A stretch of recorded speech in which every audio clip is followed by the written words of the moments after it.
বন জঙ্গলে ঘেরা এক টুকরো ফাঁকা জায়গায় মাথা নত করে এক সুরে এক টানা মন্ত্র আউড়ে চলেছে একটি পুরুষ অবয়ব। জঙ্গলের বড় বড় গাছের পাতার গভীর পর্দার ফাঁক দিয়ে এক টুকরো চাঁদের আলো এসে পড়েছে জায়গাটায়। তবে সেই আলোতে চোখে স্পষ্ট কিছুই দেখা যায় না। ধীরে ধীরে পুরুষ কণ্ঠে সেই অবয়বের মন্ত্র উচ্চারণের গতি দ্রুত হতে লাগল, আর একই সাথে অন্ধকারের মধ্যে জেগে উঠতে লাগল অন্য আরেকটি অবয়ব। দূরে কোথাও একটি রাত জাগা পাখি করুণ সুরে কেঁদে উঠেই সঙ্গে সঙ্গে থেমে গেল পুরো পরিবেশের প্রাণ। যেন কোনো জাদু বলে স্তব্ধ করে দেওয়া হয়েছে পুরো জায়গাটাকে। পুরুষ অবয়বটি তখনও বারবার মাথা ঠুকে জড়ানো গলায় মন্ত্র পড়ে চলেছে। আরও সামনে থাকা সেই বিশাল আকারের অবয়বকে উদ্দেশ্য করে ক্ষমা প্রার্থনা করে চলেছে। দাঁড়িয়ে থাকা বিশাল আকৃতির অবয়বটির অবশ্য তাতে কোনো ভাবভঙ্গি পরিবর্তন হল না, কিন্তু কয়েক মুহূর্তের মধ্যেই একটা গোঙানির মতো শব্দ করে থেমে গেল পুরুষ কণ্ঠটি। চাঁদের আবছা আলোয় দাঁড়িয়ে থাকা কালো অবয়বটির পায়ের সামনে স্থির হয়ে পড়ে রইল মৃত পুরুষটির দেহ থেকে আলাদা হয়ে যাওয়া মাথাটা। সেই সাথে রক্তের স্রোতে মাটির রংটাও কালচে বর্ণ ধারণ করল। দাঁড়িয়ে থাকা কালো অবয়বটা সামান্য ঝুঁকে মৃতদেহটা নিজের হাতে তুলে নিয়ে দেহ থেকে নির্গত রক্তধারায় নিজেকে স্নান করল। পরিতৃপ্তির গগন কাঁপানো হাসি হেসে আবারও ধীরে ধীরে মিলিয়ে গেল অন্ধকারের মধ্যে। নিশুতি অন্ধকার রাতে জঙ্গলের মধ্যে কেবল পড়ে রইল পুরুষটির দোমড়ানো মোচড়ানো রক্তশূন্য মাথাবিহীন শরীরটা। আমাদের চ্যানেলের সমস্ত গল্প শুনতে এক্ষুনি সাবস্ক্রাইব করুন আমাদের ইউটিউব চ্যানেলটিকে। বেল আইকনে ক্লিক করতে ভুলবেন না সমস্ত গল্পের আপডেট এবং নোটিফিকেশনস সবার আগে পাওয়ার জন্য। আপনারা বেল আইকনে ক্লিক করছেন তো? আমরা দেখতে পাচ্ছি আমাদের শ্রোতারা আমাদের গল্প শুনে আমাদের চ্যানেলটিকে সাবস্ক্রাইব করে বেল আইকনে ক্লিক করছেন না। আপনাদের সকলের কাছে আমাদের অনুরোধ, গল্পটি শোনার পর চ্যানেলটি সাবস্ক্রাইব করে বেল আইকনে ক্লিক করে অল নোটিফিকেশনস এই অপশনটি অন করে দেবেন। তাহলে আমাদের সমস্ত গল্পের নোটিফিকেশনস আপনার কাছে পৌঁছে যাবে সবার আগে। তুমি বললে বিশ্বাস করবে না বোধে, কিন্তু এই ঘটনার পর থেকে গ্রামের সবাই বেশ ভয়ই দিন কাটায়। না জানি কখন কি হয়। আর হ্যাঁ, তুমি বাপু নতুন এসেছো, তাই সাবধান করে দিচ্ছি, সন্ধে পার হইলে ঘর থেকে বেরোনোর চেষ্টা করবে না। আর যদি বাইরে বের হও তবে প্রাণে বাঁচবে কি না সেটা আমিও বলতে পারব না। তাছাড়া দুদিন ছাড়া ছাড়া সবাই নানা রোগে ভুগছে, কার রক্তবমি তো কার জ্বর কলেরা, কিচ্ছুটি কমছে না। তাই সব কিছু সাথে সাথে খাওয়া দাওয়া ঠিক করে রাখো, হ্যাঁ, নইলে একলা ঘরে কষ্ট পাইবে তুমি। আজ দুদিন হলো আনন্দপুরের প্রত্যন্ত অঞ্চলে শিক্ষকতার চাকরি পেয়ে নিজের সমস্ত কিছু শহর থেকে নিয়ে এসে স্কুল লাগোয়া এই ছোট্ট ঘরটায় গুছিয়ে বসেছে অর্ঘ্য। এতগুলো দিন বাবার উপর বোঝা হয়ে থাকার পর যখন অবশেষে কাজ মিলল, তখন আর এক মুহূর্ত অপেক্ষা না করে সমস্ত কাগজে লেখালেখি করে একেবারে এখানে পাকাপোক্তভাবে এসে পড়েছে। শেষ অবধি যে ওর কপাল থেকে বেকার তকমাটা মুছে গেছে, এটাই ওর কাছে বড় পাওয়া। বাকি যা কপালে আছে সেটা ভগবানের নাম করে দেখা যাবে। কিন্তু এখানে দুদিন থেকেই ও বুঝেছে গ্রামের মানুষগুলো বড্ড ভীতু আর কুসংস্কারাচ্ছন্ন। ওদের মতে গ্রামের পাশেই যেসব আদিবাসীরা ছড়িয়ে ছিটিয়ে থাকে তাদের মধ্যে একজন ডাইনি বুড়ি নাকি অপদেবতাকে জাগিয়ে তুলেছে, আর সেই দেবতাই এখন নাকি ক্রুদ্ধ হয়ে উঠেছে, আর তার অভিশাপ নেমে এসেছে গ্রামের সকলের উপরে। তার খপ্পরে পড়লে নাকি জীবনের শ্বাস প্রশ্বাস ওখানেই স্তব্ধ হয়ে যাবে। এ যেমন এখন ওর ঘরবাড়ি দেখাশোনা করার জন্য, রান্না করে দেওয়ার জন্য যে চন্দন বলে ছেলেটি ওর সাথে রয়েছে, সে নিজেও এইসব বিষয় খুব মানে, আর দুদিন ধরে অর্ঘ্যকেও বারবার সাবধান করে দিচ্ছে দেবতা সম্পর্কে নানা বিষয়। তবে গ্রামের লোকেরা এ বিষয়ে মুখে বিশেষ কিছু বলতে চায় না। অর্ঘ্য অবশ্য এসব বিষয়ে খুব একটা মানে না। গ্রামের লোকেদের এমনিতেই বিদ্যে বুদ্ধি নেই, তার উপর নানান কুসংস্কার মেনে চলে। অর্ঘ্য এসব দেখে একটু বিরক্ত হয় বই কি, কিন্তু অন্য কোনো উপায় তো নেই। তাই আপাতত এখানেই মানিয়ে গুছিয়ে থাকতে হবে ওকে। দুদিনের মধ্যে নিজের সমস্ত কিছু গুছিয়ে নিয়ে স্কুলে পড়ানো শুরু করেছে ও। বাচ্চাগুলোর সাথে এই কদিনে বেশ মিশে গেছে, তবে তাদের মনেও নানা কুসংস্কার ধরে রয়েছে। অর্ঘ্য অবশ্য চেষ্টা করে তাদের এই ভুল ধারণা ভাঙানোর জন্য, কিন্তু তারপরেও বুঝতে পারে আজন্ম কাল ধরে লালন পালন করা এই ভাবনা এত সহজে ভাঙা যাবে না। তবে অর্ঘ্য নিজেও হাল ছেড়ে দেওয়ার পাত্র নয়। মাঝে মাঝেই স্কুল শেষ করে বিকেলের দিকে গ্রামের মানুষগুলোকে পড়ায়। এই বিষয়ে গ্রামের মোড়ল জগন্নাথ মশাই বেশ সাহায্য করেছেন। বড় পরোপকারী মানুষটা। গ্রামের মানুষগুলো ওনাকে সমীহ করে চলে। তবে মানুষটা বড় গম্ভীর থাকে সারাক্ষণ, কিন্তু ওর সাথে দেখা হলে বেশ খোশ মেজাজে কথা বলে। আসলে গ্রামের সকল দিকটা ওনাকে দেখতে হয় বলেই হয়তো সকলের সামনে নিজেকে বেশ রাশ ভারী মোড়কে মুড়ে রাখেন উনি। সেদিন সকাল থেকেই গ্রামের সকলে কেমন থমথমে হয়ে রয়েছে। রাস্তায় বিশেষ মানুষজন নেই, যদিও বা দু একজন লোক চলাফেরা করছে, তারাও কেউ কোনো কথা বলছে না। চন্দনও সকালে কাজে আসে। অন্যদিন ছেলেটার ডাকেই ঘুম ভাঙে ওর, কিন্তু আজ বেলা গড়িয়ে গেলেও তার কোনো পাত্তা নেই। স্কুলের দ্বিতীয় মাস্টারও খবর পাঠিয়েছেন তিনি আজ আসবেন না। এদিকে 10টা বেজে গেলেও স্কুলে কোনো বাচ্চাদের দেখা নেই। ব্যাপারটা বড় অদ্ভুত লাগে ওর কাছে। কাউকে কিছু জিজ্ঞাসা করলে কেউ কোনো উত্তর দেয় না। এদিকে মানুষজনের এমন হেয়ালি ব্যবহারে অর্ঘ্যর মনে কৌতূহল বাড়তে থাকে। স্কুলে কেউ না আসায় নিজেই বেরিয়ে পড়ে গ্রামের রাস্তায়। অন্যদিন রাস্তাঘাটে মানুষের ভিড় থাকলেও আজ রাস্তা পুরো ফাঁকা, কেউ নেই বললেই চলে। অর্ঘ্য প্রথমে কি করবে ভেবে না পেয়ে হাঁটা লাগায় জগন্নাথ বাবুর বাড়ির উদ্দেশ্যে। এখানে এসে একমাত্র ওনার সাথেই ভালো করে পরিচয় হয়েছে। তাছাড়া ওর মন বলছে একমাত্র জগন্নাথ বাবুই ওকে এইরকম রহস্যময় পরিবেশের আসল কারণটা জানাতে পারবেন। এইসব ভাবতে ভাবতে ওনার বাড়ি পৌঁছে ও দেখল জগন্নাথ বাবু ওনার বাড়ির দাওয়ায় চিন্তিত মুখে বসে রয়েছে। অর্ঘ্য যে ওনাদের বাড়িতে এসেছে সেটাও লক্ষ্য করেননি উনি।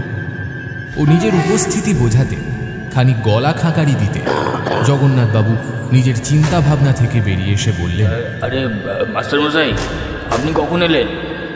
আসলে আমি একেবারে খেয়াল করিনি আপনাকে, মাফ করবেন মাস্টারমশাই। ওনার কথায় ইতস্তত হাসল অর্ঘ্য। তারপর বলল, এইমাত্রই আসলাম, তবে আপনাকে চিন্তিত মনে হচ্ছে, কিছু হয়েছে নাকি? অর্ঘ্যর কথায় উনি আবারও চিন্তিত হয়ে পড়লেন।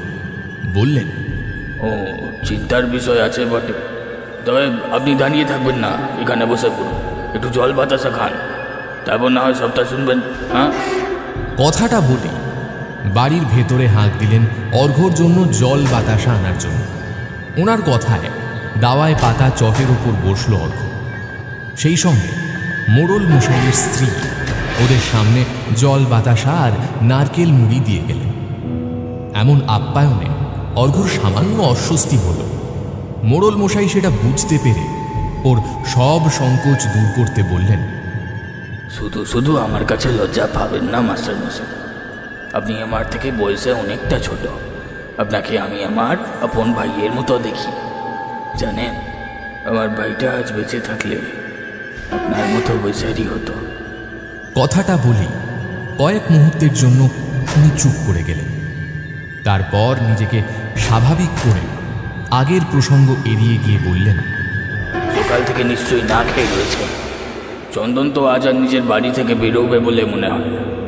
শুধু ও কেন, গ্রামের কেউই আজকে বাড়ি থেকে খুব একটা বের হবে না। সূর্য ডুবলে তো গ্রামখানা একেবারে মানুষবিহীন শ্মশানের মতো হয়ে যাবে।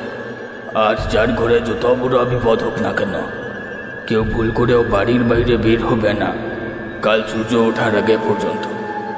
আর আপনাকে বলছি মাস্টার মশাই, আপনিও আজ বাড়ি ফিরে গিয়ে বাইরে কোথাও বেরোবেন না। হ্যাঁ, আমার বউ আপনার জন্য খাবার বানিয়ে দিচ্ছে, ওটাই আজ দুবেলা খেয়ে চালিয়ে নিন মাস্টার মশাই, একটু কষ্ট করে। সেরকম হলে ঘরে তো আপনার মুড়ি বাতাসা আছে না? ওনার কথা বুঝতে না পেরে অর্ঘ্য ভুরু কুঁচকে জিজ্ঞেস করেন, মানে আপনার কথা ঠিক বুঝলাম না। আজ কিছু আছে মানে আপনাদের কোনো উৎসব? অর্ঘ্যকে শেষ করতে না দিয়ে উনি দীর্ঘশ্বাস ছেড়ে বললেন, হ্যাঁ, উৎসবই বটে, তবে আনন্দের উৎসব নয়, মৃত্যুর উৎসব। আজ অমাবস্যা, আর প্রতি মাসে এই অমাবস্যার দিন গ্রাম থেকে কোনো না কোনো মানুষ নিখোঁজ হয়ে যায়, আর তার পরের দিন সেই নিখোঁজ মানুষের গলা কাটা রক্ত শূন্য দেহটা পাওয়া যায় ওই হিংলা জঙ্গলের শেষ প্রান্তে বুড়ো বট গাছের তলায়। কি এটাও সম্ভব নাকি? কিন্তু কি করে সম্ভব এসব? তাছাড়া কবে থেকে হচ্ছে এসব? ওটার অভিশাপে সবই সম্ভব। এসবের শুরু প্রায় বছর খানিক আগে থেকে। আজ এই ঘটনা যে মিথ্যে বা মুদার গোড়া নয়, সেটা গ্রামের অবস্থা দেখেই নিশ্চয়ই বুঝতে পারছে। মানুষজন নিজের জীবন বাঁচানোর জন্য এই দিনের বেলাতেও ঘর থেকে বের হয় না ওই অমাবস্যার দিনে। প্রাণের ভয় যে খুব বড় ভয়, এই ভয় সবাই করে, জানেনি তো? সে তো জানি, কিন্তু আপনি যখন বলছেন ঘটনা শুরু বছরখানেক আগে থেকে, তাহলে বলতে হয় এমনি এমনি ঘটনা শুরু হয়। নিশ্চয়ই এর পেছনে কোনো না কোনো কারণ রয়েছে। আপনি দেবতার অভিশাপের কথা বলছেন ঠিকই, কিন্তু হতেই পারে কোনো দুষ্টু চক্রের লোকেরা গ্রামের মানুষদের ভয় দেখানোর জন্য এসব করছে। আপনি চাইলে এই বিষয়ে আইনি পদক্ষেপ নিতেই পারেন। অর্ঘ্যর কথায় ওনার মুখে হতাশার হাসি ফুটে উঠল। উনি ধীর কণ্ঠে বললেন, বিশ্বাস করুন, এইসব ঘটনা যদি সত্যি কোনো মানুষ ঘটাতো তাহলে এতদিনে তাদের হাজতবাস করিয়ে ছাড়তাম আমি। যে এসব ঘটাচ্ছে অন্য জগতে, যাকে চোখে দেখার জন্য তন্ত্র সাধনা করতে হয়, আরো কি কি সব করতে হয়, তাকে আটকাবো এমন ক্ষমতা আমার আর কই। আমি নিতান্তই সাধারণ একজন মানুষ আছি, আপনি তো শহুরে শিক্ষিত যুবক, সবটাই বিজ্ঞান দিয়ে বিচার বিবেচনা করতে যাবেন। আমাদের কাজকর্মও আপনার কাছে নিছক কুসংস্কার বলে মনে হতে পারে, তবে এমন অনেক কিছুই আছে যা আসলে বুদ্ধিযুক্তিতে বাধা পড়ে না। না, এমনটা ঠিক নয়। এই নিয়ে ভুল ভাবেন। দেখুন, আমি এখানে নতুন, আর এসে থেকেই শুনছি কোনো এক দেবতার নাকি অভিশাপ লেগেছে এই গ্রামে। যদিও এই ব্যাপারে বিশেষ কেউ কিছু বলে না, তাই আমার মনে হয়েছে এগুলো এখানকার মানুষদের নিছকই কল্পনা হতেই পারে। এসব দেবতার ভয় দেখিয়ে কেউ গ্রামের লোকেদের ওপর কর্তৃত্ব প্রতিষ্ঠা করবার চেষ্টা করছে। এই ধরুন, ভূত তাড়ানোর জন্য ওঝা পুরোহিতের নাম করে অন্য কেউ গ্রামে প্রবেশ করে নিজেদের কর্তৃত্ব ফলাতে চায়, তাই হয়তো সে এমনটা করছে। এরকম কোনো ব্যাপার নেই বলেই আমার মনে হয়। থাকলে সে এতদিনে ভণ্ড পূজারী হিসেবে নিজের প্রসার জমিয়ে কোবায় বসে পড়ত। আপনাকে শুরু থেকে সবটা না বললে আপনি বুঝতে পারবেন না।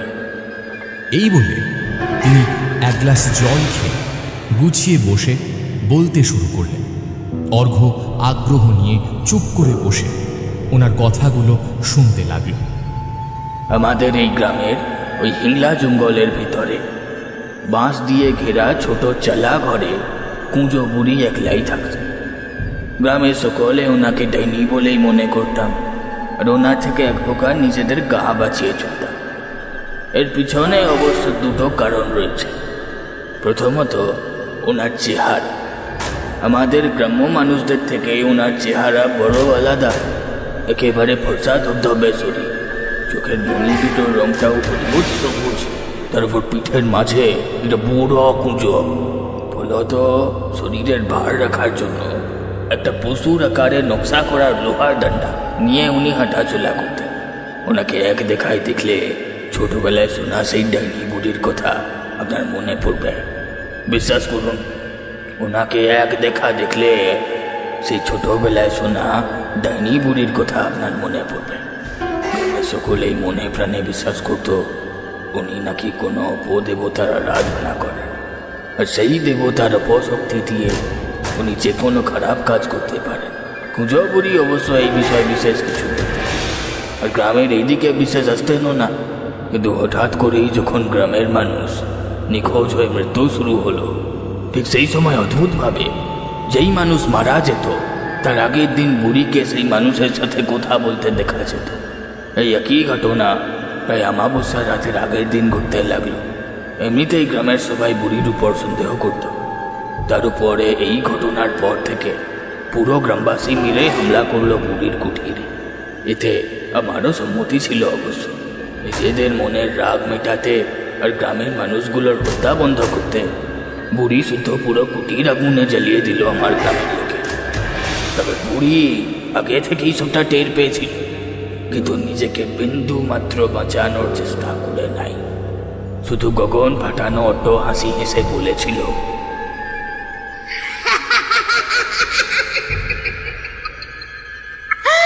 দেবতা জেগে আছে, দেবতা রক্ত চায়, রক্ত চায়।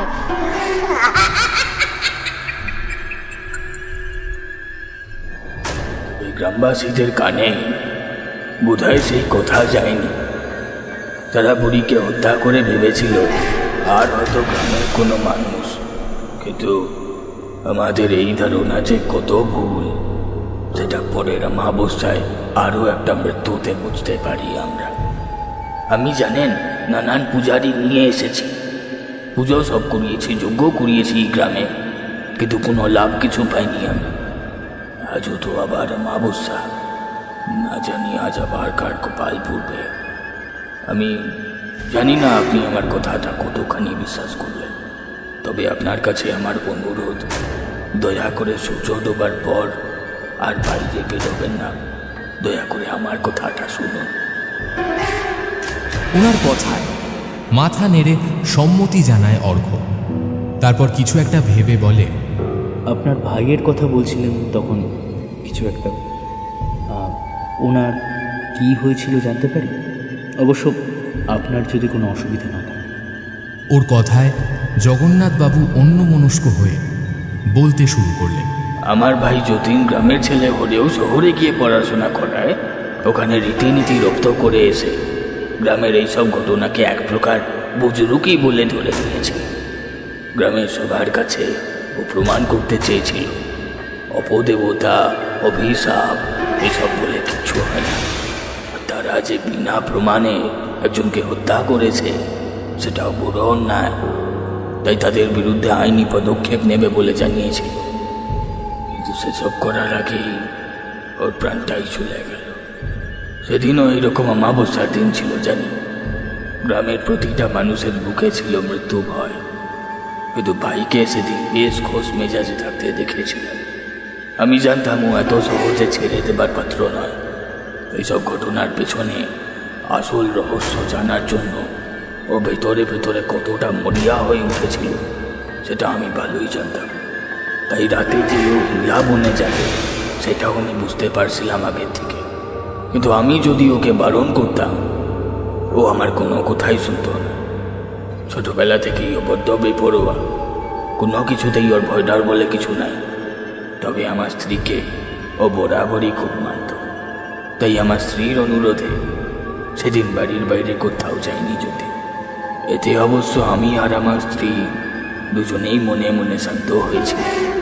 কিন্তু আমরা যা ভাবি তা কি আর সব সময় হয়? সেদিন তাড়াতাড়ি খাওয়া সেরে যে যার ঘরে ভালো করে দরজা জানলা লাগিয়ে ঘুমিয়ে পড়েছিল। আমার স্ত্রী ঘুমাতে যাবার আগেও ওকে বারবার সাবধান করেছিল ঘর থেকে না বেরোনোর জন্য। কিন্তু ভাগ্যের লিখন খণ্ডাবে কে? আমাদের ঘুমিয়ে পড়ার পর মাঝরাতে অত্যন্ত সতর্কভাবে গভীর অন্ধকারে হিংলা বনে সেই বুড়ির কুঠুরির দিকে রওনা দিয়েছিল যতীন। সেদিন ওকে একা ছেড়ে না দিয়ে ওর সাথেই যদি রাতে ঘুমাতাম, তাহলে হয়তো আমার ভাই আজ আমার পাশেই থাকত। সেই অমাবস্যার অন্ধকার রাতটাই ওর জীবনের আলোটাকে চিরকালের জন্য নিভিয়ে দিল। পরের দিন কাক ভরে ঘুম থেকে উঠে যতীনের জন্য মনটা কেমন করে উঠেছিল সেদিন। ওকে চোখে দেখার জন্য ঘর থেকে বেরিয়ে বাইরে এসে দেখি ওর ঘরের দরজা হা করে খোলা। তাতেই বুঝে গিয়েছিলাম যা দুর্ঘটনা হওয়ার তা হয়ে গেছে। তাও মনের মধ্যে কিছুটা সাহস জুগিয়ে নিজেকে বুঝিয়েছিলাম ও হয়তো আশেপাশে কোথাও গেছে, এক্ষুনি চলে আসবে। কিন্তু না, আমাদের ভাবনা মিথ্যে করে দিয়ে ও আর ফিরেনি। সেদিন শেষ পর্যন্ত অনেক খোঁজাখুঁজি করে হাংলা জঙ্গলের বড় বট গাছের নিচে যতীনের ধর থেকে আলাদা হয়ে যাবার রক্তশূন্য দেহটা পাওয়া গিয়েছে।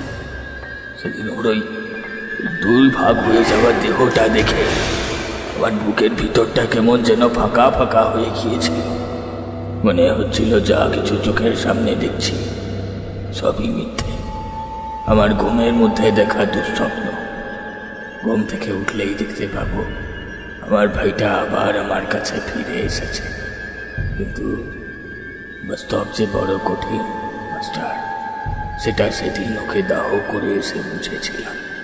তাই তোমার কাছে বারবার করে অনুরোধ করছি মাস্টার, আজকের দিনটা বাড়ি থেকে বেরিও না। ওনার ভেজা চোখের দিকে তাকিয়ে অর্ঘ্য বেশি কিছু বলল না, শুধু মাথা নেড়ে সম্মতি জানালো। তারপর মোড়ল মশাইয়ের স্ত্রীর বানিয়ে দেওয়া খাবার নিয়ে বাড়ির দিকে রওনা দিল। সকালের দিকে যদিও বা এদিক ওদিক 2-1টা লোকের দেখা পেয়েছিল, বাড়ি ফেরার সময় রাস্তায় কয়েকটা কুকুর ছাড়া আর কারোর দেখাই মিলল না।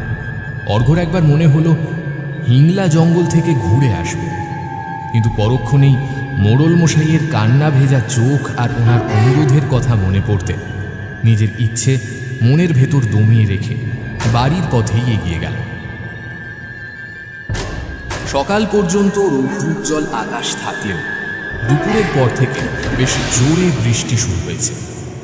সন্ধেবেলা লণ্ঠনের আলোয় বইয়ে মুখ গুজে বসে আছে এমন সময় অর্ঘ্যর মনে হল বাইরে কেউ দরজায় ধাক্কা দিচ্ছে।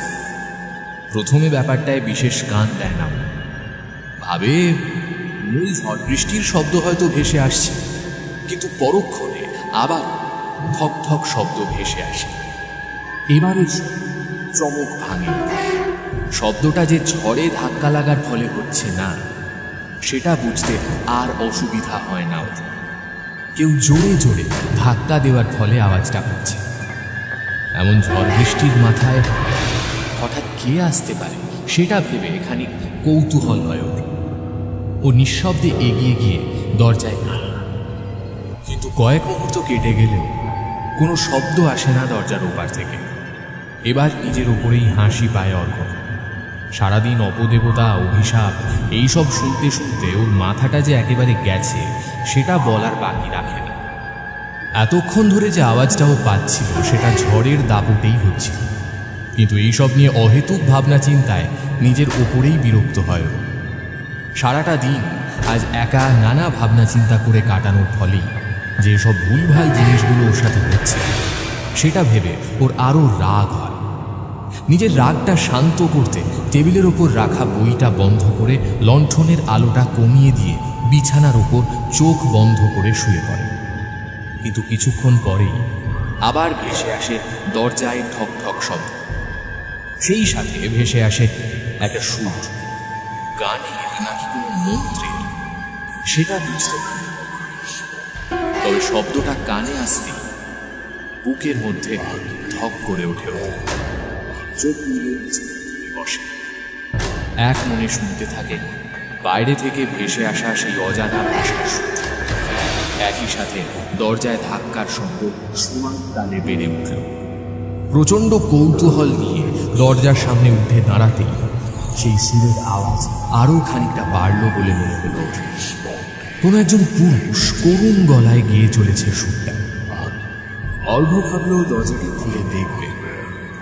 পরক্ষণেই মোড়ল মশাইয়ের নিষেধাজ্ঞা মনে পড়তেই মূর্তির মতো দাঁড়িয়ে রইল দরজার পাশে। তাছাড়া যতদূর ও জানে আজ এই অমাবস্যার রাতে কেউই নিজের প্রাণ হাতে বাড়ির বাইরে বেরোবে না। তাহলে কেউ কি অসৎ উদ্দেশ্য নিয়ে এসেছে? ভাবনাটা মাথায় আসতে আচমকা থমকায়। সত্যি যদি কোনো অসৎ লোক দরজার বাইরে দাঁড়িয়ে থাকে তাহলে তার কাছে নিশ্চয়ই অস্ত্র থাকবে।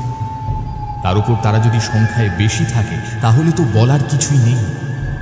এমনিতেই ও কোনোদিনই শক্তিশালী ছিল না বললেই চলে, আর মারপিট ব্যাপারটাও ওর কোনো কালই পছন্দ নয়। কিন্তু তাই বলে তো আর এত সহজে নিজের প্রাণ দেওয়া যায় না। কিন্তু আজকে এই সময়ে চিৎকার চেঁচামেচি করেও লাভ নেই। ও জানে আজকে রাতে যেখানে যাই হয়ে যাক না কেন কোনো মানুষই নিজের ঘর থেকে বাইরে বেরোবে না, আর সেই সুযোগই নিচ্ছে এই অসৎ মানুষগুলো। কিছুক্ষণ একটানা সুরটা ভেসে আসার পর আপনা আপনি থেমে যায়, কিন্তু অর্ঘ্যর মনে ভয়টা আরো বেশি করে জাঁকিয়ে বসতে থাকে। ওর মনে হতে লাগলো কিছুক্ষণ পরেই হয়তো অতর্কিতে দরজা খুলে ঢুকে পড়বে লোকটা। প্রচণ্ড ভয়ে চুপচাপ বিছানায় গিয়ে জড়সড় হয়ে শুয়ে থাকে। এক বুক ভয় নিয়ে শুয়ে থাকতে থাকতে কখন যে ঘুমিয়ে পড়েছিল বুঝতে পারে।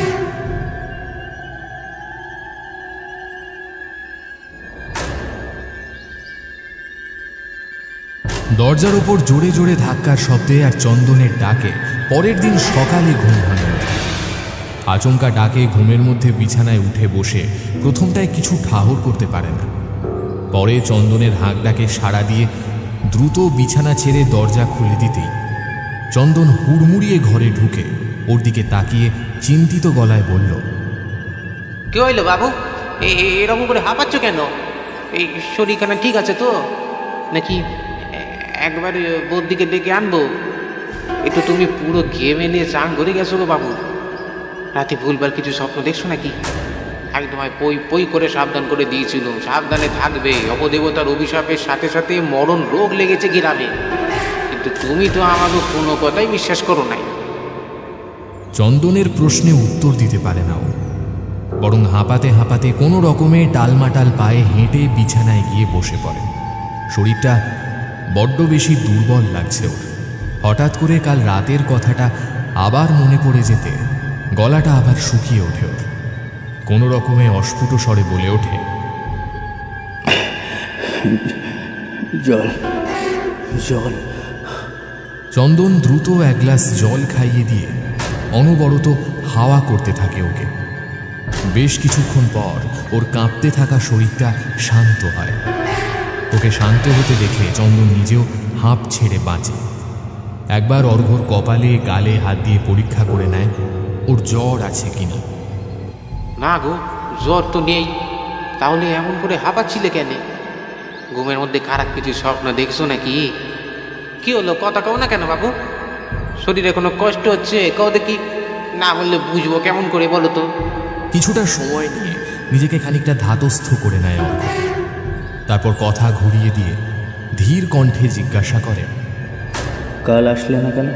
চন্দন ভীত গলায় উত্তর দেয়, আসলে কাল অমাবস্যা ছিল, আর ওই দিনটাতে গ্রামে কেউ বাইর হয় না।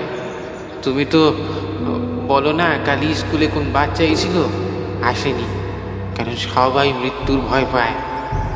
এই দেখো না, আজ সকাল থেকে পালদের ছোট ভাইটাকে পাওয়া যাচ্ছে না। সবাই খোঁজাখুঁজি করছে এদিক ওদিক।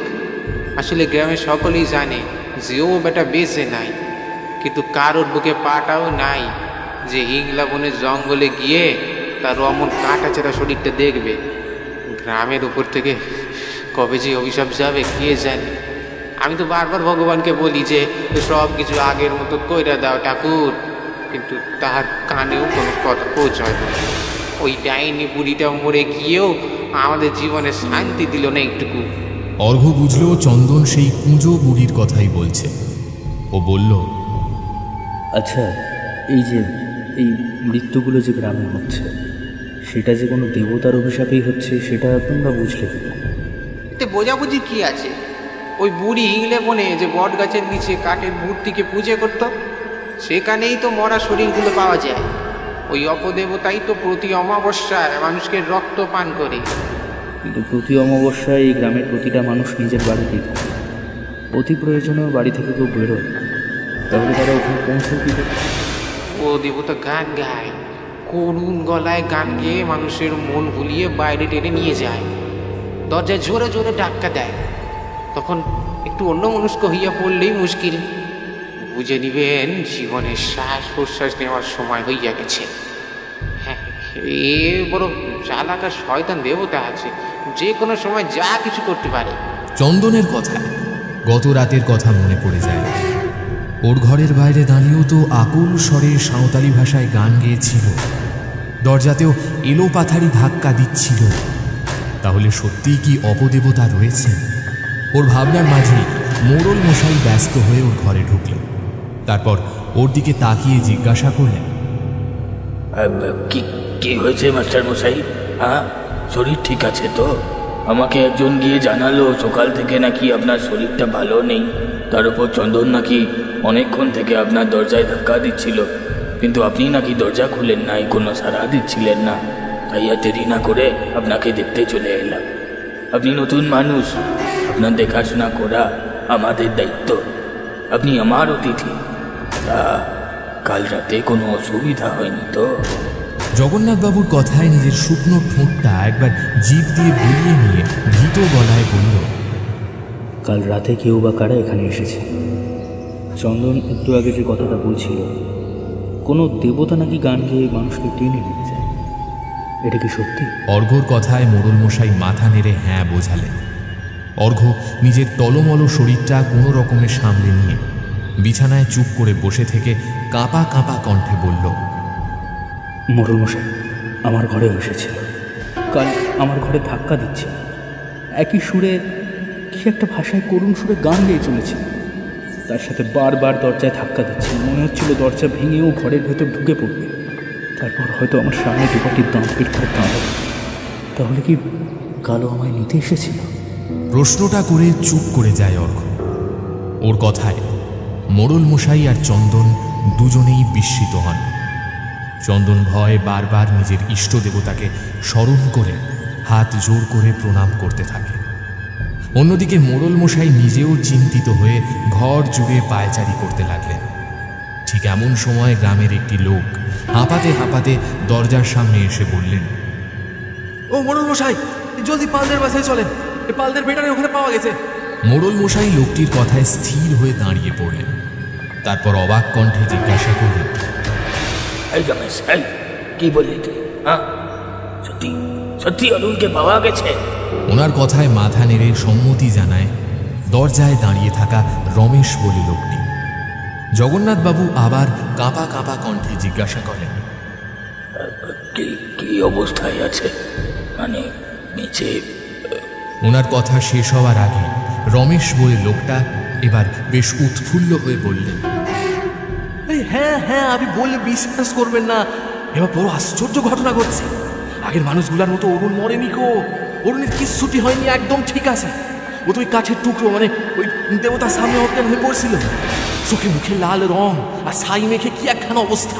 তা আমরা তো ভেবেছিলাম ও আর নাই, কিন্তু পঞ্চু নিজের বীরত্ব দেখাবে বলে অরুণের নাড়ি টিপে বদ্যির মতো শরীরটা পরীক্ষা করে। তারপর আমাকে সকলকে চমকে দিয়ে কয় বেড়া নাকি বেঁচে আছে। ওসব আমরাও দেখছি যে ওর বুকটা উঠানামা করছিল, তবে চোখ খোলেনি এখনো। সবাই এতক্ষণ ধরাধরি করে অগো বাড়িতে নিয়ে আসে, বদ্যিরও খবর দেওয়া হয়েছে, উনিও আইসা করবেন।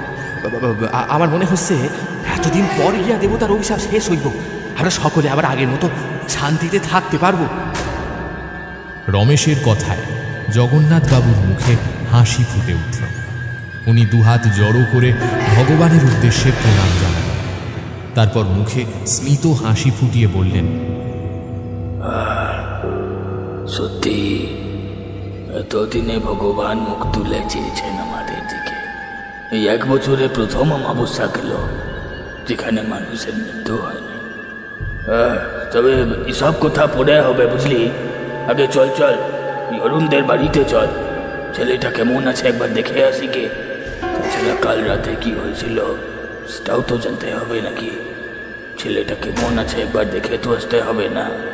এতদিন ধরে এতগুলো মানুষ কিভাবে মারা পড়লো সেটাও তো আমাদের কাছে একেবারে রাতের অন্ধকারের মতো গভীর রহস্য। যদি ও কিছু বলতে পারে তাহলে সেই মতো একটা ব্যবস্থা আমরা করতে পারবো। কি বললেন মাস্টার মশাই? ভুল কিছু বললাম? না না, ভুল কিছু বল। তবে আমার একটা আর্জি ছিল, আসলে আপনারা তো অরুণদের বাড়িতে যাচ্ছেন, আমিও কি আপনাদের সাথে যেতে পারি? আসলে কালকের ঘটনার পর থেকে আমার মনটা বড্ড অস্থির হয়ে আছে। যদি ওই দেবতা সম্বন্ধে কিছু জানতে পারতাম, তাই আর কি বলছিলাম। অসুবিধা আবার কিসের? চলুন যাওয়া যাবে। তাছাড়া আজকে কেউ স্কুলে আসবে বলে তো মনে হয়। ঘরে তালা লাগিয়ে তিনজনে কাদামাখা মেঠো পথ ধরে হাঁটতে লাগল। আজকে গ্রামের রাস্তায় তবু মানুষের আনাগোনা শুরু হয়েছে। সবার মুখে ততক্ষণে অরুণের ব্যাপারটা ছড়িয়ে পড়েছে, সেটা বুঝতে অসুবিধা হলো না। অবশ্য ছোট গ্রাম, তাই সহজেই একজনের কথা আর একজনের কানে পৌঁছতে বিশেষ সময় লাগে না। ওরা তিনজনে অরুণদের বাড়ির সামনে এসে পৌঁছতেই দেখল বাড়ির সামনে বেশ কিছু মানুষ ছড়িয়ে ছিটিয়ে রয়েছে। সকলের দৃষ্টি দাওয়াতে শুয়ে থাকা অচেতন অরুণের হাতের কবজি, চোখের তলা দেখে শরীরের গতিবিধি পর্যবেক্ষণ করতে ব্যস্ত। এমন সময় হঠাৎ করে চোখ খুলে তাকায় অরুণ।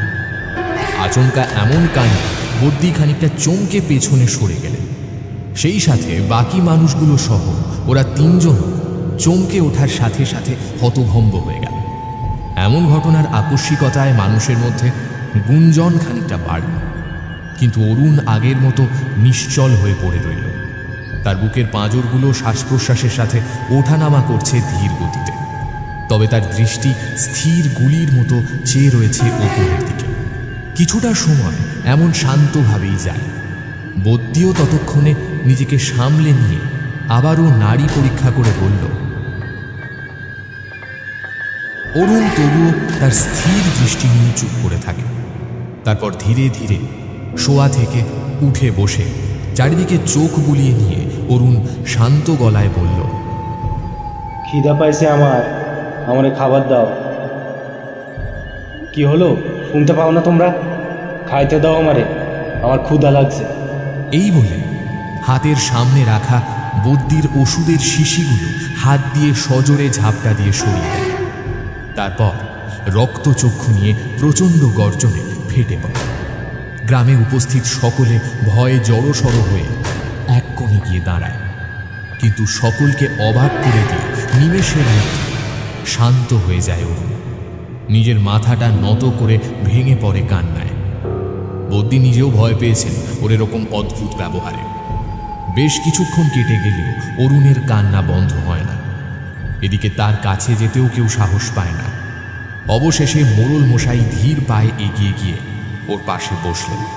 ওর কাঁধে আলতো হাত রেখে বললেন, শান্ত হও, শান্ত হও।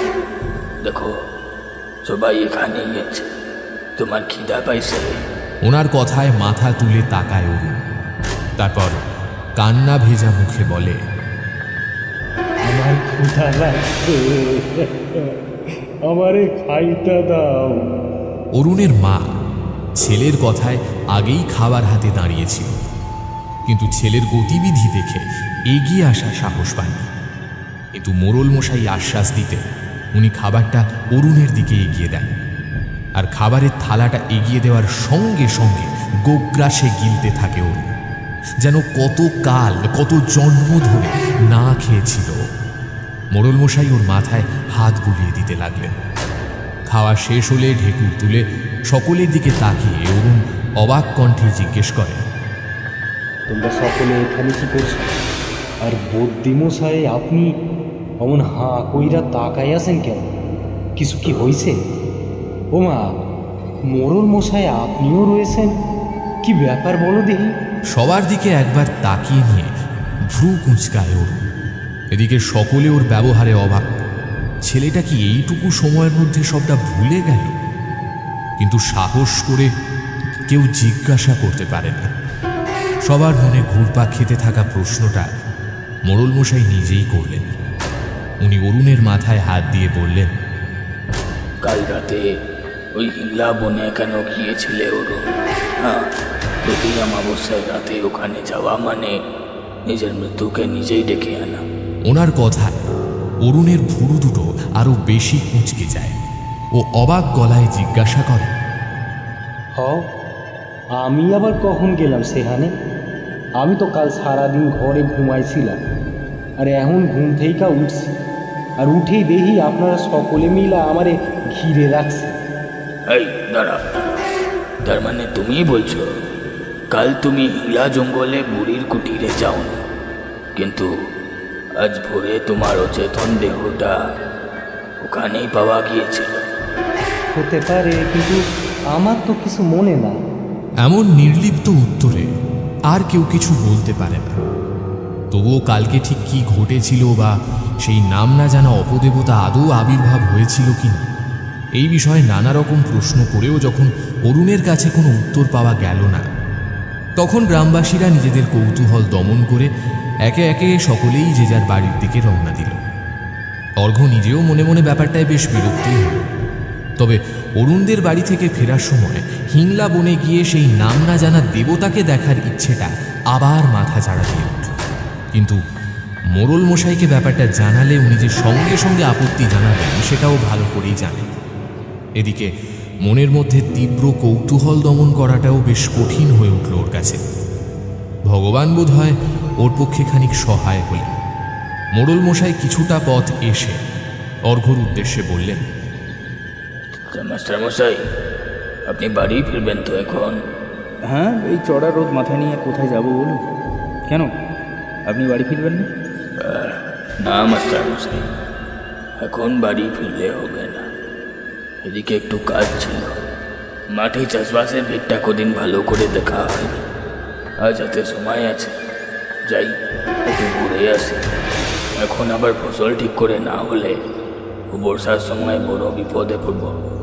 তবে আপনাকে আর এই রোদে সেখানে নিয়ে যাবো বলেই।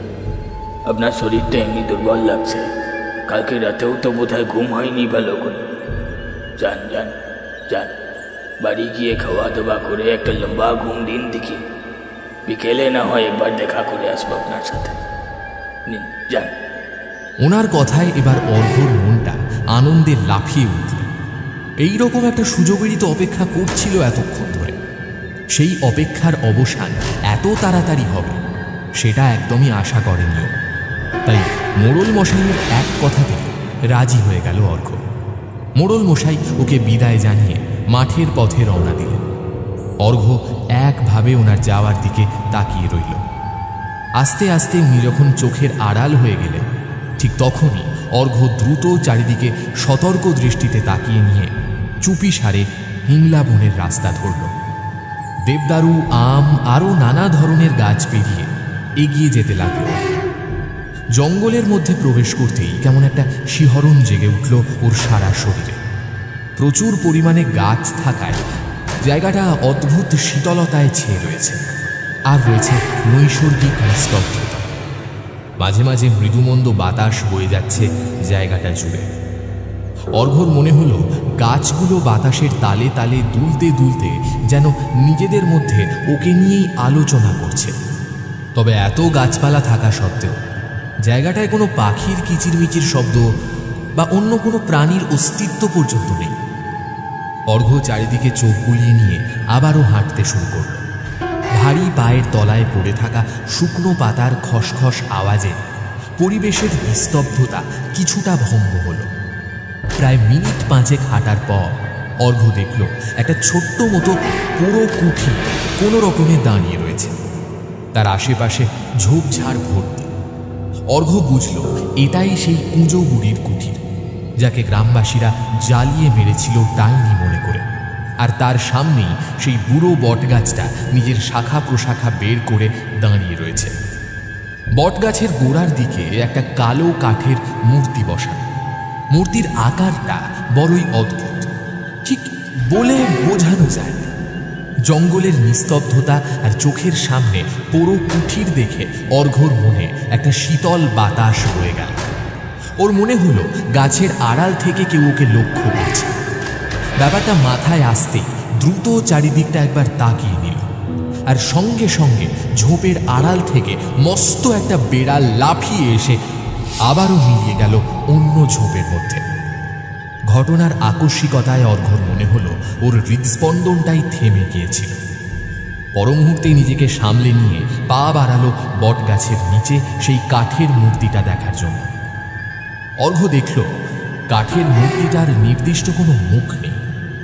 তাছাড়া কোনটা হাত কোনটা পা সেটা আলাদা করে বোঝার বিশেষ উপায় নেই। দেবতাকে যে জায়গায় রাখা হয়েছে সেখানকার মাটিটাও সদ্য রক্তে কালচে হয়ে উঠেছে। অর্ঘ্য এক মনে চেয়ে থাকে মূর্তিটার দিকে। তারপর কি মনে হতে মূর্তিটা নিজের কোলে তুলে নিয়ে বোঝার চেষ্টা করতে থাকে আসলে মূর্তিটার আসল রূপ ঠিক কেমন। কিন্তু মূর্তিটা নিজের কোলে তুলতেই অর্ঘ্য অনুভব করে ওর শরীরটা প্রচণ্ড পরিমাণে দুলছে। সেই সাথে গাছগুলো ঝড়ের গতিতে এদিক ওদিক ঝুঁকে পড়ছে, আর ওর হাতের মধ্যে থাকা মূর্তিটাও ধীরে ধীরে উষ্ণ হয়ে উঠছে। শেষ পর্যন্ত প্রচণ্ড তাপে মূর্তিটা দুহাতে ধরে রাখতে পারে না ও, কোনো রকমে আবার আগের আসনে বসিয়ে দেয়। এমন কাণ্ডে হতভম্ব হয়ে যায় ও। মূর্তিটা ঠিক কি করে আপনা আপনি গরম হয়ে গেল সেটা বুঝতে পারে না। ওর ভাবনার মাঝেই একটা ক্ষীণ স্বর ভেসে এলো। অর্ঘ্য চকিতে পেছনে তাকিয়ে দেখল একজন বৃদ্ধ লাঠিতে ভর দিয়ে কোনো রকমে দাঁড়িয়ে রয়েছে। ওনার মুখে ফুটে উঠেছে আলাদা একটা অভিব্যক্তি। অর্ঘ্য লোকটার দিকে ভালো করে তাকিয়ে বুঝতে পারে এই লোকটাকে সে কিছুক্ষণ আগে অরুণদের বাড়িতে দেখেছে। লোকটা ওদের বাড়ির কোণে একদম জড়সড় হয়ে দাঁড়িয়েছিল। লোকটার পরনে কেবল একটা ধুতি কাপড় লুঙ্গির মতো করে জড়িয়ে রাখা, ঊর্ধ্বাঙ্গ উলঙ্গ, গলায় নানা ধরনের তাবিজ। এছাড়াও ওনার গায়ে উল্কির চিহ্নর মতো কি সমস্ত আঁকা রয়েছে সারা শরীর জুড়ে। লোকটা ধীর পায়ে এগিয়ে এসে অর্ঘ্যর উদ্দেশ্যে হিস হিসে গলায় বলল, বাবু, তুই এখানে কি করছিস? আর দেবতারে নিজের অঙ্গে তুলেছিস কেন? তুই জানিস না ক্ষমতা? তোর ভয় করে লাই? তুই একা এখানে চলে এসছিস? আর থেকে বড় কথা, তুই জানিস কি বড় সর্বনাশ তুই নিজের জীবনে ডেকে এনেছিস? আমাদের দেবতা আছে, তুই কেন ওকে নিজের অঙ্গে তুললি? লোকটার কথায় খানিক ইতস্তত হয়। কি করবে ভেবে না পেয়ে একবার লোকটার মুখের দিকে আর একবার মূর্তির দিকে তাকাতে থাকে। সত্যি তো, কোন বেগ কেলে সে ওসব করতে গেল সেটাই বুঝতে পারল না। তাছাড়া লোকটা কি করছে এখানে, আর ওই বা জানলো কি করে যে ও এখানে এসেছে? নিশ্চয়ই ওকে চোখে চোখে রাখছিল।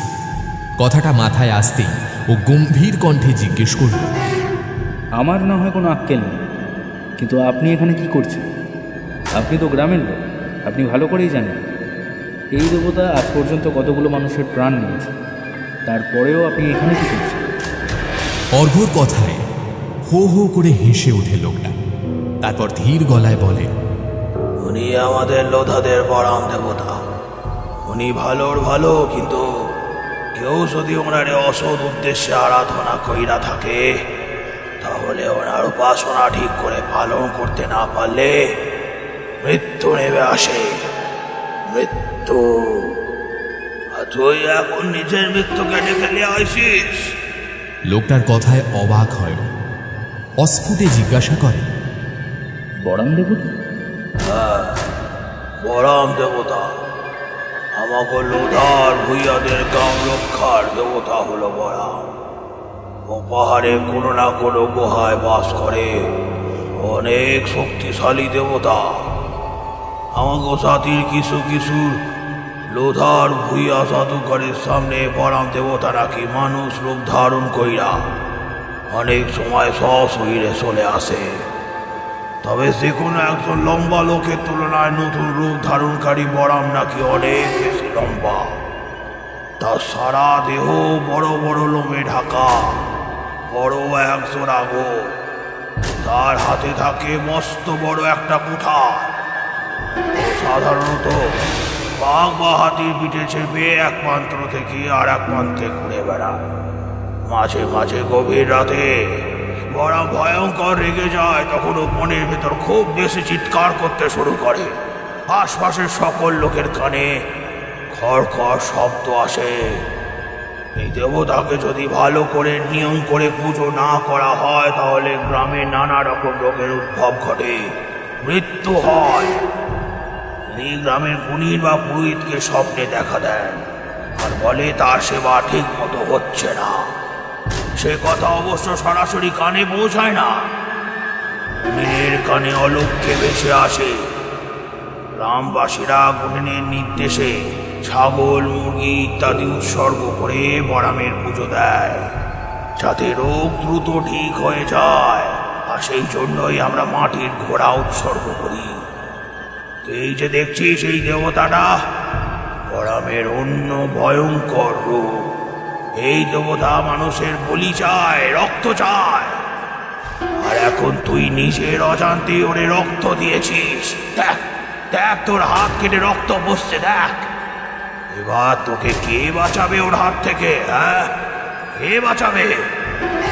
লোকটার কথা শুনে এবার ওর বুকের ভেতর ভয়ের চোরা স্রোত বয়ে যায়। চোখ ফিরিয়ে দেখে সত্যি হাতের কবজির কাজটায় কিছুতে কেটে গেছে। হয়তো ওই কাঠের মূর্তিটা হাতে তোলার সময় এমন হয়েছে। ও ভয়ে কাঁপা কাঁপা গলায় জিজ্ঞাসা করে, কিন্তু আপনি কে, আর এসব জানলেনই বা কি করে?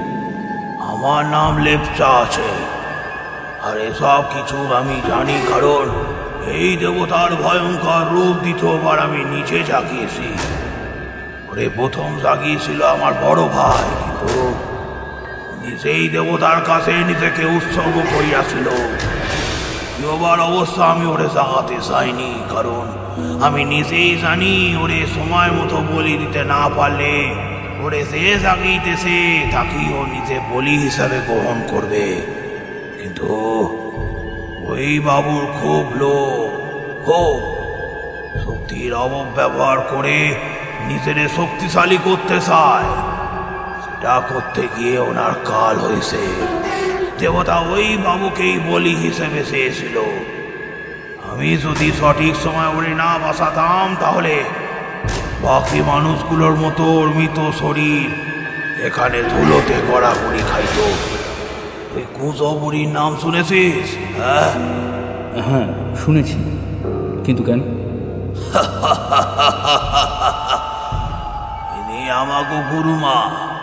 ওনার ক্ষমতা সে কত বেশি সে তুই ধারণাও করতে পারবি না।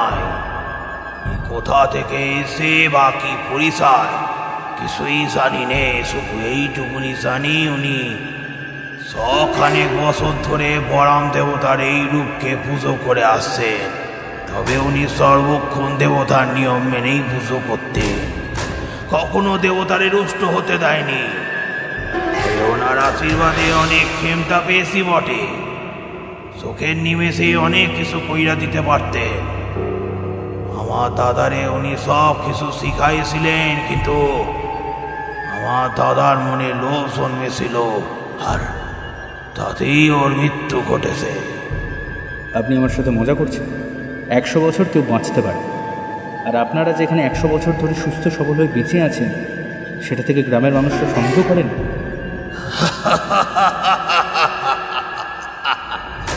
100 বছর তো গুরুমাই বেঁচে ছিল, আমাদের অত আয়ু কোথায়? আর গুরুমা এক জায়গায় বেশি বছর থাকে না। দেবতা সেখানে স্বপ্নাদেশ দেয়, সেখানে গিয়েই বসত করে। এখনো তিনি দেবতার আদেশ অনুযায়ী অন্য স্থানে নিজের দায়িত্ব পালন করছে। ওনার শেষের কথায় অবাক হয় অর্ঘ। ওর জানা মতে অনেকদিন আগেই গ্রামবাসীরা ওনাকে পুড়িয়ে মেরেছিল। তাহলে এখন উনি অন্য জায়গায় কিভাবে থাকতে পারে সেটাই ভেবে পায় না। লোকটা বোধহয় অর্ঘর মনের কথা বুঝতে পারলেন, তাই তিনি নিজেই হিস হিসে গলায় বললেন, দেবতার আরাধনা যারা করে তারা অন্য কারোর হাতে মরে না, শুধু দেবতার হাতেই মরতে পারে। গুরুমা স্থান ত্যাগ করার সময় হয়েছিল, তাই যা ঘটনা ঘটার উনি নিজেই ঘটিয়েছে। দেবতার উপাসিকাকে মারবে এমন ক্ষমতা কারোর হয়নি এখনো। কিন্তু এসবের মধ্যে অরুণ জড়ালো কি? ও তো গ্রামের সাধারণ ছিল, এসব তন্ত্র মন্ত্র কিছুই জানে না, তাহলে ও এসবে জড়িয়ে পড়লো কি? এই তো আমি ওর লোভ দেখেছি, তবে ওর আগে থেকেই লোভ ছিল। ও ছিল লোভী, মনে মনে চায় গ্রামের মোড়ল হতে। ওরে লোভ দেখাইয়া তো আমাদের কাজ আসান হয়েছে। করে নিয়ে যজ্ঞ সাধন কইরা ও শরীরটাকে দেবতার বাসস্থান করিয়াছি। দেবতা যখন চান ও শরীরে ভর কইরা নিজের কাজ হাসিল করেন। বলির জন্য মানুষ আনার জন্য দেবতার ওর শরীরেই প্রবেশ করিয়া গান গেয়ে গেয়ে বেড়ায়, আর ওই গানের সুরে যে ভাসবে সেই দেবতার বলি হবে। কিন্তু কাল কোনো মানুষই দেবতার পায়ে উৎসর্গ হয় নাই, ওই দেবতা ওকেই নিজের নিজের বলি হিসেবে চেয়েছিল। তো আমি বাধা দিয়াছি, আজ যে বলি হবে দেবতা রক্ত পাবে। ওনার এমন কথায় ঘাবড়ে যায় অর্ঘ্য। তাও নিজেকে সামলে নিয়ে বলে ওঠে, এইসব দেবতার নামে আজগুবি কথাবার্তা বলা বন্ধ করুন। বিনা কারণে আপনি এরকম করে একটার পর একটা যে প্রাণ নিয়ে চলেছেন, তার জন্য কঠিন শাস্তি হওয়া আপনার প্রয়োজন। আমি আজই আপনার এই সমস্ত ভণ্ডামি বার করে দেব। গ্রামের সবাইকে জানিয়ে দেবো আপনার কথা, তখন দেখব আপনার এই দেবতা কী করে। এই বলে বট গাছের গোড়ায় রাখা কাঠের মূর্তিটা হাতে তুলে নিয়ে প্রচণ্ড জোরে আঁচড়ে ফেলে মাটিতে। সঙ্গে সঙ্গে লেপচার মুখটা রাগে লাল হয়ে উঠল। কপালের রগগুলো ফুলে গিয়ে হিংস্র দৃষ্টিতে তাকিয়ে রইল অর্ঘ্যর দিকে। তারপর চোখ বন্ধ করে বিড়বিড় করে কিছু একটা মন্ত্র উচ্চারণ করতেই অর্ঘ্য অনুভব করল পায়ের তলার মাটিটা কাঁপছে। সেই সাথে ওর শরীরে এক প্রকার শিহরণ অনুভব করল। চোখ ফিরিয়ে সেদিকে তাকাতেই দেখতে পেল গাছের লতাগুলো ধীরে ধীরে ওর পা বেয়ে উঠে পুরো শরীরটাকে আষ্টে পৃষ্ঠে জড়িয়ে ধরছে। অর্ঘ্য সাহায্যের জন্য চিৎকার করল, কিন্তু সেই চিৎকার কারোর কানে গিয়ে পৌঁছল না। অন্যদিকে লেপচা কাঠের মূর্তিটাকে তুলে নিয়ে আবারও বটগাছের নিচে রাখল। তারপর পোড়া খুলে ঘর থেকে আসন এনে দেবতার সামনে বিছিয়ে দিল। সেই সাথে লাল রং দিয়ে আঁকিবুকি টেনে একটা আস্ত মুরগি বড় ঝোড়া চাপা দিয়ে রাখল। এরপর একে একে নকশা করা ধারালো ছুরি, মোমবাতি, সিঁদুর, আতপ চাল, কয়েকটা হাড় সাজিয়ে রাখল দেবতার সামনে। অর্ঘ্য এসব দেখে মনে মনে ভয় পেলে নিজেকে বাঁচানোর আপ্রাণ চেষ্টা করতে লাগলো। কয়েকবার বাঁধা অবস্থাতেই ছোটার চেষ্টা করলো, কিন্তু পারল না। প্রতিবারই ছুটে পালানোর সময় যেন অদৃশ্য কোনো দেওয়ালে ধাক্কা খাচ্ছিল। শেষ পর্যন্ত নিজেকে সামলাতে না পেরে ও চিৎকার করে বলল,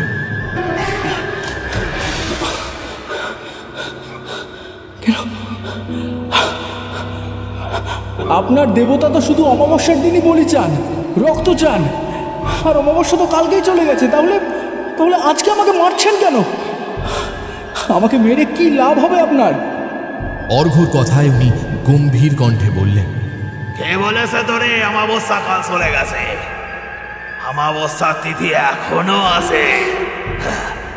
তারপর আর কিছুক্ষণের মধ্যেই আজ সূর্য গ্রহণ লাগবে। বহু বছর পর এরকম তিথি উপস্থিত হবে আজ, আর সেই তিথিতেই তোকে বলি দেব। তোকে বলি দিয়ে আমি অমরত্ব লাভ করব। আমার খুড়োমার মতো আমিও বেঁচে থাকবো বছরের পর বছর। প্রচুর ক্ষমতা হবে আমার হাতে, প্রচুর। আমি চাইলে সবারে আমার গোলাম করে রাখবো। সকলে আমার নামের মন্ত্র উচ্চারণ করবে। না না, দেরি না। সূর্যরে রাহু গিলেছে, পুজোর ক্ষণ উপস্থিত হয়েছে। এই বলে লোকটা নিজের আসনে বসে এক মনে মন্ত্র উচ্চারণ করতে লাগল। সেই সাথে একটার পর একটা নিয়ম মেনে পুজোর প্রতিটা নিয়ম পালন করছে। এমন সময় অর্ঘ্য লক্ষ্য করল কাঠের মূর্তির ঠিক পেছনে ধীরে ধীরে একটা বিরাট অবয়ব আকার ধারণ করছে। মূর্তিটা আকার ধারণ করার সাথে সাথে ঝুপ করে সূর্যের আলো নিভে গিয়ে এলো নিকষ কালো অন্ধকার। সেই সাথে প্রচণ্ড ঝড়ের গতিতে বাতাস বইতে লাগলো। অবয়বটাকে চোখের সামনে প্রকট হতে দেখে প্রচণ্ড ভয়ে গলাটা শুকিয়ে গেল। নিজেকে ছাড়ানো আপ্রাণ চেষ্টা করতে লাগলো, কিন্তু নিজের স্থান থেকে বিন্দু মাত্র নড়তে পারল না। ওদিকে এত ঝড়ের মধ্যেও লেপচা নিজের যজ্ঞ এগিয়ে নিয়ে যেতে লাগলো। পুজোর নিয়ম পালন করে এক টানে মুরগির গলা কেটে দেবতার পায়ে উৎসর্গ করল লেপচা। তারপর হাত জোর করে দান গ্রহণ করার জন্য, কিন্তু অবয়বটির কোনো পরিবর্তন হল। এবার লেপচা অর্ঘ্যর দিকে এক দৃষ্টিতে তাকিয়ে আবারও মন্ত্র উচ্চারণ করতে শুরু করে, আর সঙ্গে সঙ্গে অর্ঘ্য অনুভব করে কেউ যেন ওর শরীরটা টেনে নিয়ে চলেছে। নিজেকে আটকানোর চেষ্টা করলেও শেষ পর্যন্ত কাঠের মূর্তির সামনে আছড়ে পড়ে ওর শরীরটা। শেষবারের মতো করুণ গলায় প্রার্থনা জানায় লেপচার কাছে, নিজের প্রাণ ভিক্ষা চাইতে লাগলো বারবার, কিন্তু লেপচার কান অবধি সেই কথা পৌঁছল না। তার আগেই দেবতার সামনে রাখা নকশা করা কুঠারটা বাতাসে ঘুরিয়ে সোজা নামিয়ে আনে অর্ঘ্যর গলায়। প্রচণ্ড আর্ত চিৎকার, অর্ঘ্যর দেহের ছিটকে যাওয়া রক্ত কাঠের মূর্তি সহ লেপচার মুখ লাল রঙে রঙিন হয়ে ওঠে। অবয়বটা ততক্ষণে আরো বিশাল দেহ ধারণ করেছে। ধীরে ধীরে অবয়বটার হাত নেমে আসে অর্ঘ্যর মৃতদেহের দিকে। তারপর ওর ধর থেকে আলাদা হয়ে যাওয়া মাথাটা নিয়ে মিলিয়ে যায় অন্ধকারের মধ্যে। লেপচা অর্ঘ্যর বাকি দেহটা টেনে ছুঁড়ে দেয় দেবতার সামনে। তারপর গগন ফাটানো অট্টহাসিতে ফেটে পড়ে বলতে থাকে,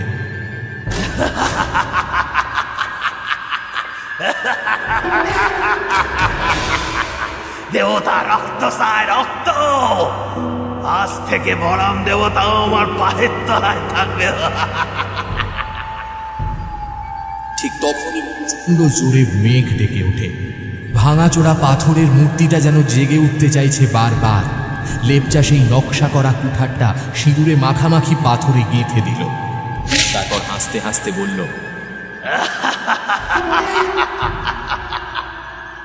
আজ 100 বলি সম্পন্ন হলো, আমি অমর হলাম। আজ সূর্য গ্রহণ। আজকে 3টার জন্যই তো আমি অপেক্ষা করছিলাম। আজকে 3টার জন্যই তো এত মৃত্যু উৎসব। বরাম দেবতার উপাসিকা পুজো বুড়িকে না সরালে হতো না। তারপর থেকে যাদের মধ্যে আমি বরাম দেবতার শক্তি সঞ্চার করতে ক্ষমতা দেখেছি, তাকেই বিনাশ করে তার সমস্ত শক্তি নিজের মধ্যে সঞ্চয় করেছি। আর যে মুহূর্তে রাহু সূর্যকে গ্রাস করবে, সেই মুহূর্ত থেকে বরাম দেবতার সমস্ত শক্তি আমার মধ্যে হবে। আমি অমর হব, আমি সৃষ্টি, আমি বিনাশকারী হব। লেপচার কথাটা শেষ হতে না হতেই মাটি কাঁপতে শুরু করেছে। লেপচা উঠে গেল, আকাশের দিকে চেয়ে দেখল আকাশটা অদ্ভুত কালচে লাল বর্ণ ধারণ করেছে। মনে মনে কেমন যেন অস্বস্তি বোধ করল লেপচা। ঠিক সেই সময় পাথরের মূর্তিটা পুনরায় কেঁপে উঠল। এক তীব্র লাল আলো বিচ্ছুরিত হতে লাগলো সেই পাথরের থেকে। লেপচা বিস্ফারিত চোখে সেই দৃশ্য দেখতে লাগলো। হঠাৎ ওর মনে হলো ওর পা যেন মাটি থেকে ওপরে উঠে যাচ্ছে, শূন্যে ভাসছেও। ঠিক তখনই এক তীব্র চিৎকারে কেঁপে উঠল সারা জঙ্গল। কে বরাম দেবতার নামে অনাচার করেছে? কে হরণ করতে চেয়েছে আমার সবটুকু শক্তি? তার আজ নিস্তার নেই। বরাম দেবতা কেবল লোভী পাপীদের রক্ত চায়। ঠিক তখনই লেপচাকে কেউ যেন আছড়ে ফেলল। ঠিক যে পাথরের ওপরে নকশা করা কুঠার গেঁথে রাখা ছিল, সেই কুঠারের ওপর পড়তেই 2 ভাগ হয়ে গেল লেপচার সারা শরীর। ওর রক্তে রাঙা হয়ে উঠল বরাম দেবতার পাথরের মূর্তি। কেউ যেন অট্টহাসি হেসে বলে উঠল, দেবতা শুধু রক্ত চায়। এতক্ষণ আপনারা শুনছিলেন দেবতা রক্ত চায়, রচনা ইশিকা হাজরা। গল্প পাঠ ও গল্পের সূত্রধারে ছিলাম আমি সায়ন্তন। অন্যান্য চরিত্রে আমার সাথে ছিল নীল, আর্য, প্রভাকর, তৃষা, প্রীতম এবং ঋদ্ধি। এই গল্পের নাট্যরূপ নির্মাণে ছিল দিশানি। আবহ সঙ্গীত ও স্পেশাল এফেক্টসে ছিল শঙ্খ।